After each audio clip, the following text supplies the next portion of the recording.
Hello বন্ধুরা, তোমরা সবাই কেমন আছো? আশা করছি ভালো আছো, ভালো থাকবে, আমার ভিডিও দেখতে থাকবে। বন্ধুরা চলো, আজকে আমি গাটি আলুর ঝোল দেখাবো। একদিন আমি ছেড়েছিলাম গাটি আলুর তরকারি মাখা মাখা, কিন্তু আজকেরটা ঝোল। তো বন্ধুরা, কড়াই আমি বসিয়েছি, গ্যাসটা অন করে দিই।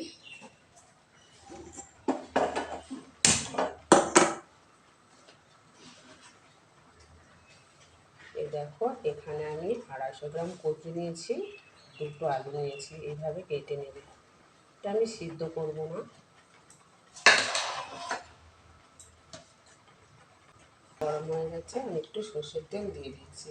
রান্নাটা আমি সর্ষের তেলেই করবো। একটা তেজপাতা দিয়ে দিলাম, একটা শুকনো লঙ্কা দিয়ে দিলাম।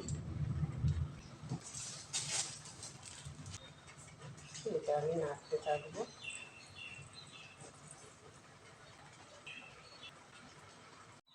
তেজপাতা আর লঙ্কাটা ভাজা হয়ে গেছে, কচুগুলো এখন আমি দিয়ে দিচ্ছি।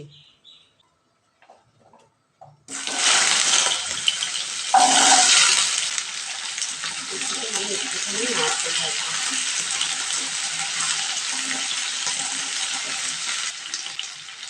আর এখানে আমি নিয়ে নিয়েছি আদা জিরে লঙ্কা বাটা।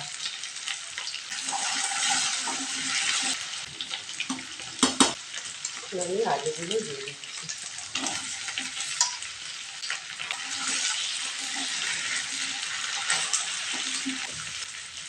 লবণ দিয়ে দিলাম।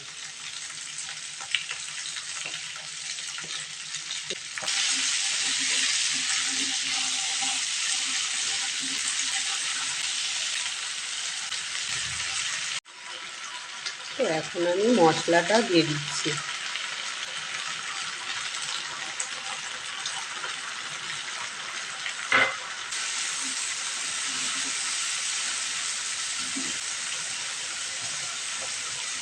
হলুদ গুঁড়ো দিয়ে দিলাম।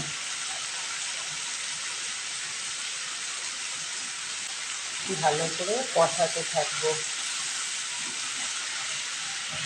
ভালো ভালো লাগবে না খেতে।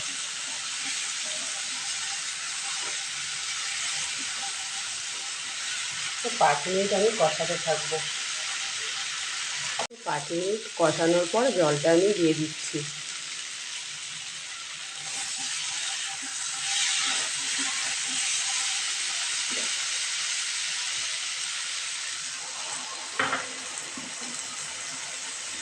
আর 1 বাটি জল দিয়ে দেবো।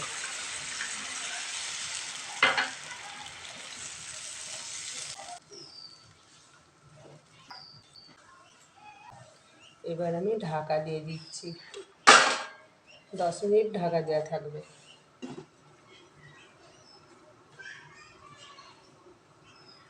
10 মিনিট হয়ে গেছে, ঢাকাটা আমি খুলে দেব।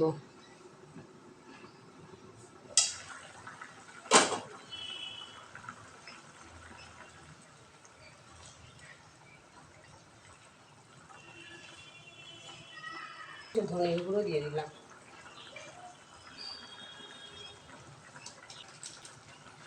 আমি গোলমরিচ গুঁড়ো দিয়ে দিলাম।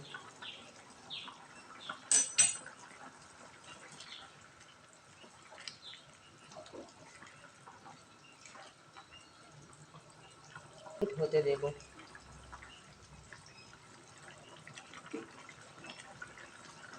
দেখো 5 মিনিট হয়ে গেছে, আলু কচুগুলো সিদ্ধ হয়ে গেছে।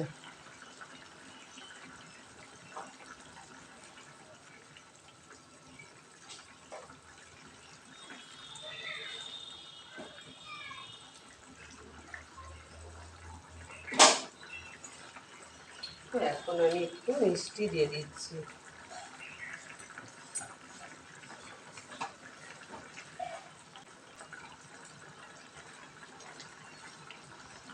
তো বন্ধুরা, আগে আমি বলেছি যে গাটি আলুর ঝোল বানাবো, একটু ঝোল ঝোল থাকবে। এইভাবে তোমরা বাড়িতে বানিয়ে ফেলবে। আমি গরম মশলা খাই না বেশি একটা, তাই দিলাম না, তোমরা দিতে পারো নামানোর আগে। তো বন্ধুরা, আজকে আমি আসছি অন্য কোনো সময়, অন্য কোনো দিন। ভালো থেকো, সুন্দর থেকো, আর আমার ভিডিও দেখতে থেকো। একটা লাইক করো, কমেন্ট করবে, সাবস্ক্রাইব তো করেই রাখবে। তো বন্ধুরা, আজকে আমি আসি।